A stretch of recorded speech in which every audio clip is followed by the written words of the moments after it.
두 번째 강의를 시작하겠습니다. 도스토옙스키는 두 번의 결혼했고요. 첫 번째 부인은 이사에바였었는데 이분은 사실 유부녀였고, 그리고 시베리아 유영지 4년 생활을 했고, 그 다음에 이제 군대 의무복무 4년을 해야 했는데, 이 시베리아 유영지에서 시베리아 유형을 간다는 것은 거의 죽는다는 의미와 같고 평생 집으로 돌아올 수 없는데, 정말 도스토옙스키가 운이 좋아서 돌아오게 됐습니다. 시베리아 유형지에서는 그 족쇄를 차고 있어야 되는데, 이 족쇄가 우리가 생각하는 그런 족쇄가 아니라 다리를 묶고, 그리고 허리춤에서 다시 또 한번 큰 쇠로 된, 긴 쇠로 된 걸로 묶여 있는, 굉장히 진짜 움직이기도 힘든 그런 족쇄를 차고 있었고, 이걸 차고 4년을 생활을 해야만 했고, 밤에도 차고 있어야 돼서 굉장히 끔찍한 유형이었습니다.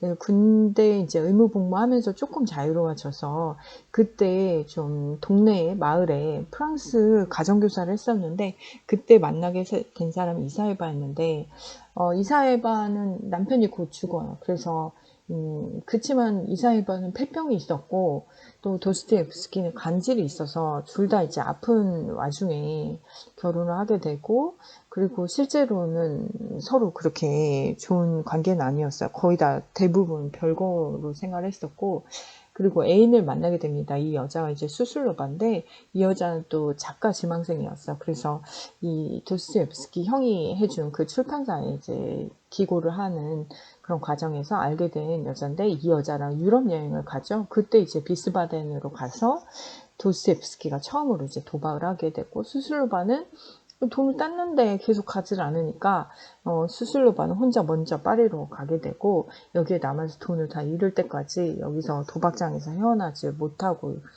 돌아갑니다. 그리고 수술로반은 파리에 갔다 딴 남자랑 만났다가 돌아와서 둘은 파국을 맞고요. 그리고 이제 두 번째 부인이 안나인데, 이분을 만나면서 이제 도스토옙스키가 조금 인생이 폈어요. 왜냐면 정말 이 도박은 한번 빠지면 끊을 수가 없는데, 이 안나는 정말 똑똑했던 것 같아요. 어떻게 했냐면, 도박장에 가지 말라 하면 더 가고 싶을 텐데, 이 안나는 반대로 했어요. 안 가고 있는데도 당신이 스트레스 받고 이제 너무 힘드니까 도박장에 좀 다녀올 때 되지 않았어? 다녀와 하면서 있는 재산을 진짜 몽땅, 친정에 있는 재산까지 다 끌어다가 도박장을 보냅니다. 이제 이런 생활을 하다 보니까 도스토옙스키가 너무 미안한 마음이 들고, 말년에 이제 정신을 차리고 가라고 해도 안 가는 그런 일이 벌어집니다. 사실 안나를 만나게 된 건, 안나는 속기사였어요. 그리고 25살이나 연하였고, 너무나 지금 사진 보시면 안나가 행복한 얼굴이 아니야.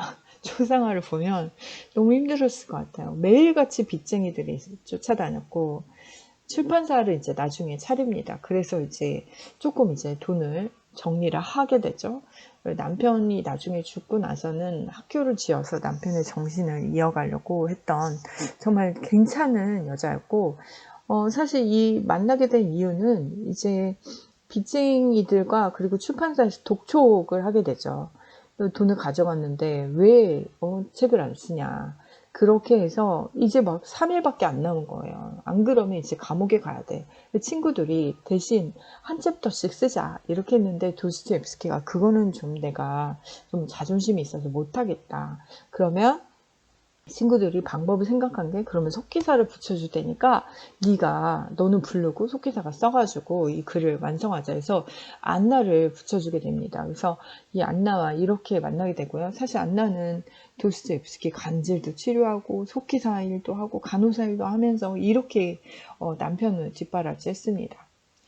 마지막에 말년에 있었던 상트페테르부르크에 있는 아파트가 지금은 도스토옙스키 박물관으로 되어 있고요. 167페이지에 그림이 나와 있습니다.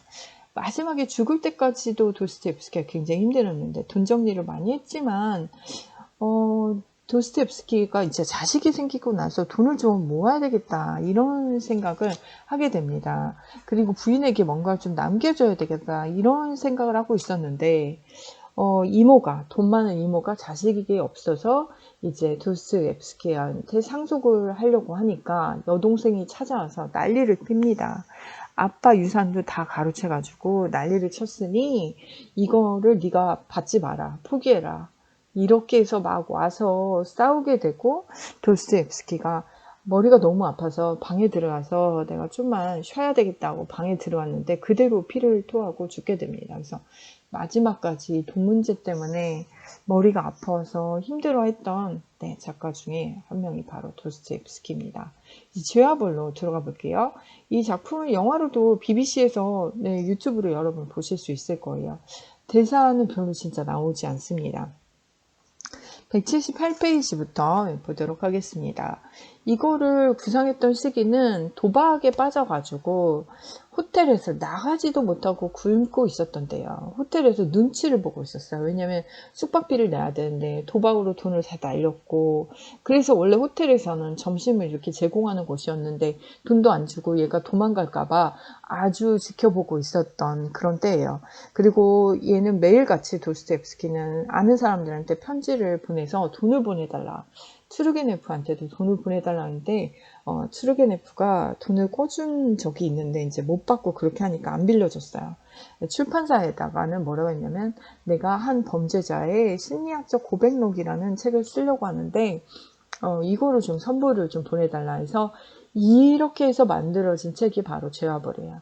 그래서 죄와벌이는 그때 그 호텔, 인색한 호텔 주인을 그 집주인, 하숙집, 라스콜리니코프의 하숙집 주인과 비슷한 그런 모습을 했습니다. 그래서 식사도 주지 않고, 하숙집은 뭐냐면 점심을 줘야 돼요. 식사를 줘야 되는데 라스콜리니코프가 자꾸 월세가 밀리니까 아예 돈을 주지 않아서, 또 라스콜리니코프의 눈치를 보여, 다락방에 살고 있는데 주인이 눈치를 보고 나가지도 못하고 살금살금 나가서 이렇게 밖에 나가는 이런 모습들이 다 이 호텔에서 겪었던 그런 경험담들을 그대로 보여주고 있습니다. 배경은 바로 상트페테르부르크인데, 이 상트페테르부르크는 제가 아까 부자, 절대 권력을 누리고 있는 귀족이나 왕족들은 아주 최고의 생활을 하지만 반대로 이 가난한 사람들이 어마무시하게 많았죠. 그래서 거리에는 진짜 이 너무 빈민들이 넘쳐나고 뭐 희망이 없는 그런 곳이었어요. 그래서 이 서민들의 그 술에 취해 있고 젊은 지식인들은 이룰 수 없는 꿈과 환영 속에서 할 일 없이 말라 비틀어진 채 기형아가 되고 살고 있다. 이런 도시를 이렇게 표현을 했습니다. 하고 싶은 것도 하지 못하고 포기하고 살고 있는, 살아있는 곳이 아닌 죽음의 도시인 이곳에서 라스콜리니코프도 희망이 없이 하루하루를 연명하고 있습니다. 여기에는 이제 주인공이 그렇게 많이 나오는 건 아닌데 이 러시아 이름이 되게 어려워요. 제가 이제 147페이지에 러시아 이름을 좀 정리해 놨는데, 이제 첫 이름이 있고 그리고 두 번째로 중간 이름, 그리고 마지막 이름이 있는데, 이게 불리는 방식이 너무나 다릅니다. 우리나라랑 잘 다르고, 좀 친한 사람이다 하면 이름을 또 애칭을 써요. 로자, 이게 라스콜리니코프인데 로지옹, 로마노비치, 이렇게 이름이 여러 개예요. 그래서 읽다 보면 갑자기 얘가 누구지? 이런 생각이 들 정도로 이름이 많이 헷갈립니다. 도스토옙스키도 정식 이름은 표도르 미하일로비치 도스토옙스키예요. 그런데 이제 친한 사이에서는 표도르라고 하고, 격식을 차릴 때는 표도르 미하일로비치가 첫 이름과 중간 이름을 이렇게 부르기도 하고, 그래서 러시아 소설을 읽을 때는 앞에 이제 첫 장을 이름을 정리해 놓은 것들이 좀 있습니다. 그래서 좀 어렵습니다. 일단 로자, 우리 주인공이죠. 법대생이에요. 그런데 지금 돈이 없어서 휴학을 하고 있는 상태고 하숙집에서 굶고 있는 이런 상태예요. 어머니하고 여동생 두냐가 있습니다. 그래서 아버지는 없고 어머니하고 두냐도 굉장히 어렵게 생활하고 있고, 두냐는 오빠를 위해서, 오빠 학비를 위해서 스비드리가 일로프인데 스비드리 집안에 그 가정교사로 들어가게 됩니다. 그래서 여기에서 또 일이 생깁니다. 스비드리 일로프가 두냐를 좋아해요. 그래가지고 뭐 이런 추문이 발생하게 되고, 막 정말 이 추문 때문에 이 동네가 작다 보니까 이제 굉장히 어려움을 겪는데, 이제 두냐가 그 편지를 써둔 게 있어서 이제 밝혀지긴 하지만, 이 스비드리가 일로프도 사실 돈에 묶여서 돈 많은 그런 미망인이었던 부인한테 돈에 의해서 팔려온 사람이라고 보면 돼요. 근데 그렇게 생활하다가 이제 두냐를 만나서 사랑하게 된 거죠. 혼자 이제 짝사랑 같이 이렇게 하게 된 건데, 그래서 이 돈에 얽혀 있어서 부인은 껌듯하면 사용증을 들이밀고 이제 협박을 하죠. 네가 날 떠나면 뭐 이렇게 했기 때문에, 그러다 어느 날 이 스비드리가 일로프의 부인이 죽습니다. 그리고 이 모든 재산을 스비드리가 일로프가 받는데, 누가 봐도 정황상 스비드리가 일로프가 죽인 걸로 돼 있지만 증거는 없는 이런 상태고요. 로자는 이제 라스콜리니코프는 이제 전당포 노파를 이제 아주 악독하고 막 돈에 인색한 그런 전당포 노파들 살해해가지고 그 돈을 가난한 사람한테 나눠주면 다 같이 잘 살 수 있지 않을까, 이런 생각을 자꾸 하게 됩니다. 점점 빠져들어서 결국 이걸 실행하게 되는데, 이 초반부에 이제 굉장히 빨리 전개가 되는데, 이 도끼로 이제 살해하려고 그걸 용이 주도하게 도끼를 꼬매가지고 옷에다가 숨겨가지고 이렇게 갈 수 있게 만들어서 살해를 합니다. 그리고 전당포 노파의 이복 동생인 그 착한 사마리안 같은 그런 여동생, 백치 여동생도 죽이게 되고, 이런 이제 과정들에서 여러 사람들이 자꾸 이제 좀 의심도 하고 이렇게 되니까 라스콜리니코프가 혼자서 계속 이제 열병 같은데 시달리고 힘들어 하게 되죠. 그러는 와중에 두냐가 사랑도 하지 않지만 그래도 돈 때문에 어쩔 수 없이 루진이란 남자와 약혼을 하게 되고 결혼하려고 하는 그런 상황이어서, 이 루진이란 사람과 루진이 어머니와 두냐를 이 상트페테르부르크에 초대하게 돼서 이제 여기에 오게 되는 그런 상황이 됐고, 라스콜리니코프는 간간히 정신 차리고 루진이 아주 인색하고 못된 놈이라는 걸 알게 됩니다. 그리고 이제 소냐라는 여자를 알게 되는데, 이분은 이제 몸을 파는 여자로 나오는데 마음 되게 착하고 집안에서도 어쩔 수 없이 몸을 팔아야 되는 아버지, 어머니, 그리고 어머니가 데려온 애들, 이런 다 소냐만 쳐다보고 있었기 때문에 소냐가 어쩔 수 없이 몸을 팔아서 식구들을 먹여 살리는 이런 상황이 됐고, 그러는 와중에 소냐 아버지가 죽자 이 라스콜리니코프가 이렇게 도와주면서 인연이 돼서 만나게 됩니다. 어쨌든 이렇게 해서 라스콜리니코프의 거의 모든 이야기는 이 전당포 노파를 죽인 뒤에 괴로워하는 그런 모습들로 등장을 하게 되고, 마지막에 이제 이 책의 끝부분에서 이제 스스로 자수를 하게 되고 시베리아 유형을 가게 되고, 거기서 이제 소냐가 뒷바라지라고 사랑을 깨닫게 되고, 그리고 구원을 받는 이야기로 끝이 납니다. 이야기 책은 굉장히 두껍지만 중간에는 거의 다 굉장히 좀 힘든 그런 모습들을 볼 수 있고, 마지막 몇 페이지에서 조금 미소 지을 수 있는 그런 부분이 나와서 여러분이 의물할 때, 좀 기분이 우울할 때 읽으시면 괜찮은 책으로 추천을 드립니다.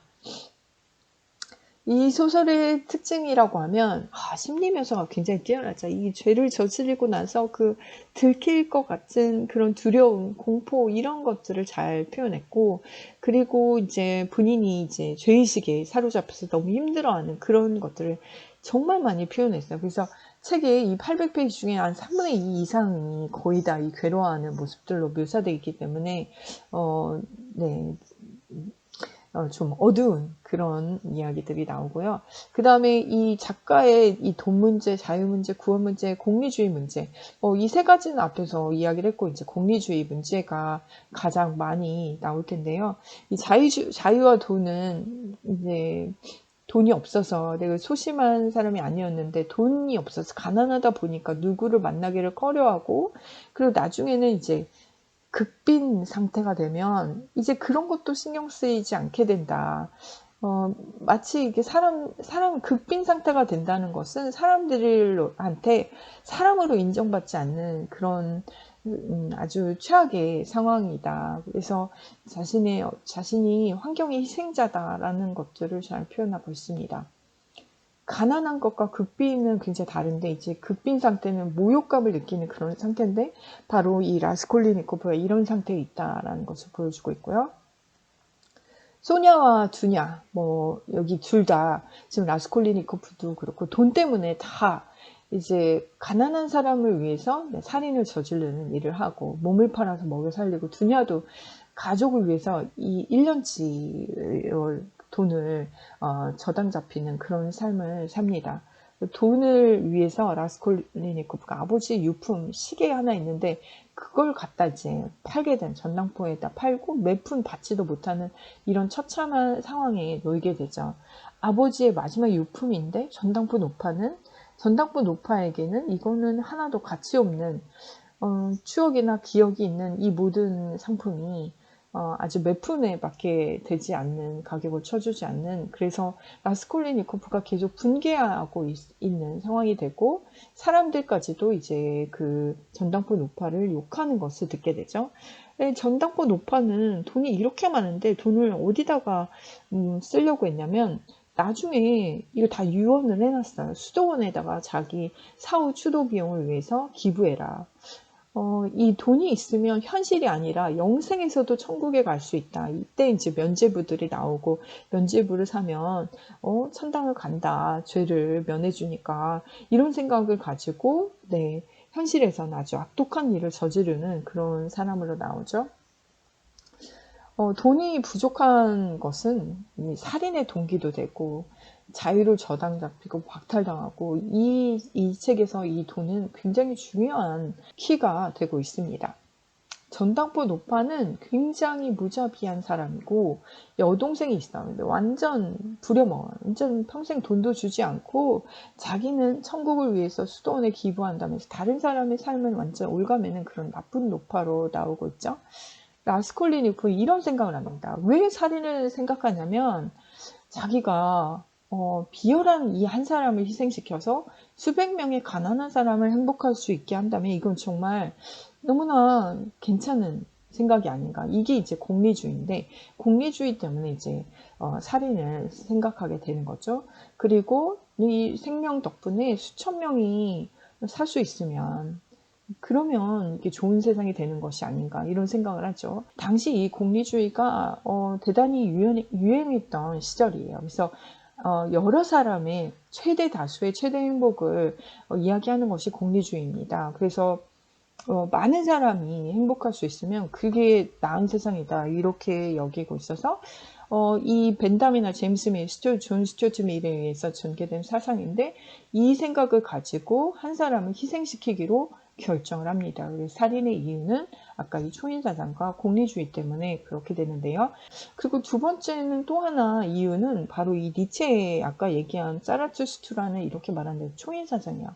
초인이라는 것은 어떤 운명을 참고 견뎌내서 자기 희생을 통해서 어떤 이제 고귀한 일을 하는 사람이 초인이고 마리는 아주 평범한 그런 사람인데 이 나폴레옹 같은 사람을 라스콜리니코프는 초인이라고 생각하고 그런 사람처럼 자신도 자신을 희생해서 다른 사람을 행복하게 해주는 그런 일을 해야 되겠다.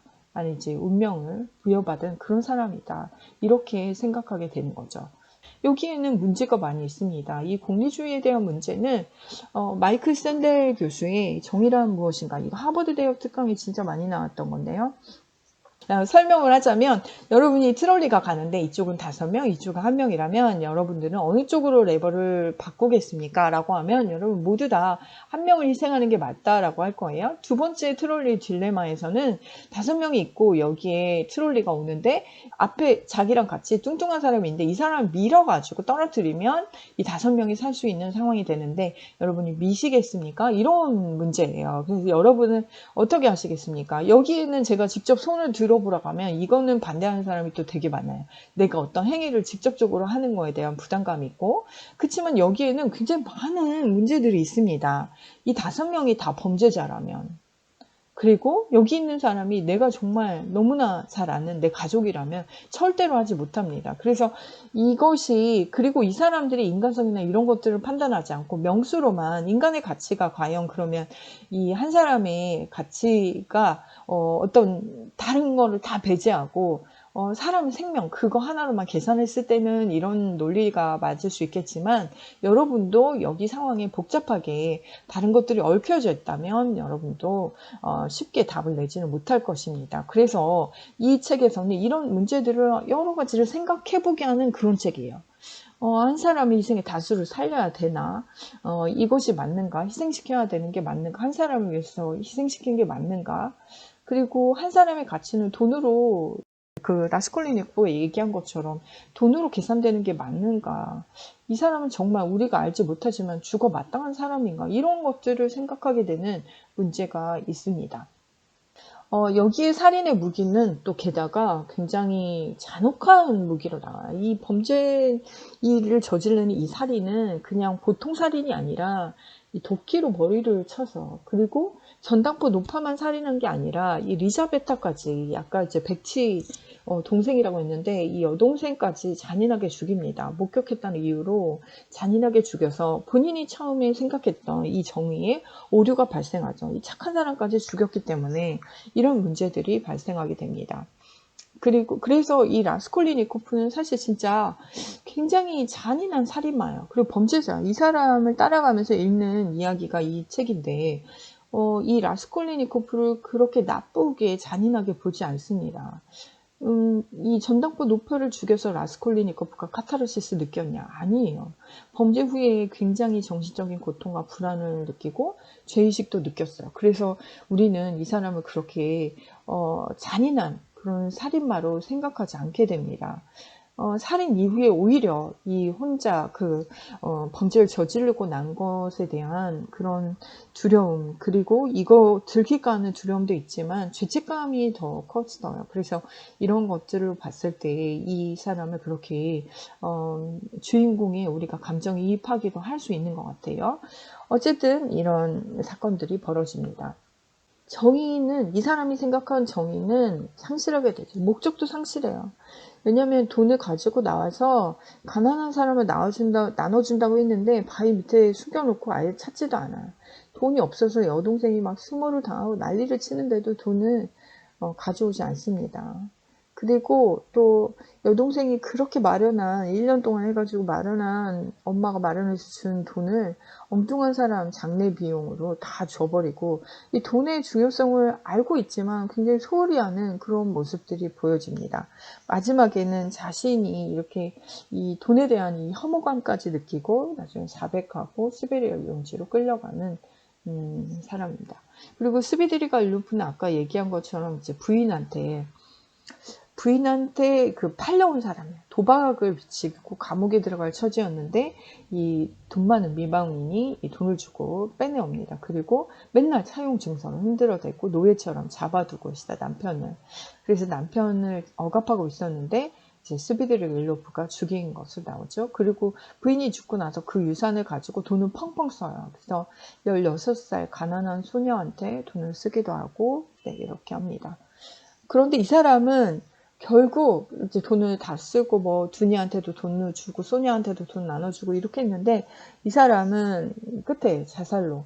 그러니까 이 도스토옙스키 소설에서 악인은 자살하고 구원받지 못하는 걸로 항상 끝나는데 스비드리가 일로프가 그런 사람으로 등장합니다.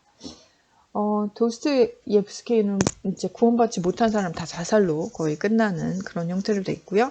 루진이라는 남자가 나오는데 굉장히 돈에 인색하고 천박한 이런 사람이고 이 돈 때문에 돈을 아끼려고 돈을 안 쓰려고 이 여자한테 두녀한테 돈을 엄청 있다고 자랑하면서 돈을 한 푼도 안 쓰는. 그래서 왜 그랬나 하면 나중에 이제 돈이 없어서 자기한테 납작 엎드려서 자신을 신처럼 이렇게 경배하기를 바라는 마음에서 했다. 그런데 실제 루진의 모델이 있었는데 그것도 이제 빚쟁이들한테 쫓기면서 그 중에 고리대금 업자이면서 변호사 일을 하는 사람이 바로 루진이라는 이름이 변호사가 있었는데 그 사람을 이용해서 루진이라는 모델을 만들고요. 스비드리가 일로프는 돈을 막 쏟아부어서 사랑을 얻으려고 했고 루진은 돈을 안 쓰면서 돈을 사랑을 얻으려고 했는데 둘 다 실패한 그런 사람 중에 하나입니다. 그래서 루진 나중에 내가 돈 한 푼 주지 않은 게 실수였어. 그래도 훌쩍 떠나가게 만들었다라는 이런 이야기를 한탄을 하죠. 여기 돈이 막 액수가 되게 많이 나와. 1,500루블, 1,500루블, 안 쓴 돈, 막 이렇게 하면서 돈에 대한 이야기들이 굉장히 많이 나오고, 돈을 이용해서 사람들이 음모를 꾸미고 이런 것들이 바로 나옵니다. 소냐는 몸을 팔지만 여기는 거룩한 창녀로 나오고요. 그리고 가족들도, 그러니까 엄마가, 진짜 엄마가 친엄마가 아니고, 이제 아버지가 새로 재혼한 거죠. 그런데 그런 재혼한 엄마임에도 불구하고 소냐를 두둔하는, 정말 얘는 착한 애다라고 할 정도로 모든 사람이 인정하는 성녀로, 나중에 이제 유영지에 같이 가서 죄인들을 돌보는 일을 하는 분이 소냐입니다. 두냐는 나중에 이제 스비드리가 일러프 가 그렇게 구원을 하고 했지만 결국 거절하고 오빠 친구와 결혼을 합니다. 상트페테르부르크는 돈을 매개로 소통하는 곳이지만 시베리아 유영지에서는 돈이 의미가 없는 곳이에요. 그래서 이곳에서 범죄자들을 보면서 나는 저들과 다르다라고 했는데 나중에는 이제 깨달음을 얻고 신을 발견하고 사랑을 깨닫는 그런 이야기로 끝이 납니다. 수고하셨습니다. 오늘도 다음 시간에 만나요.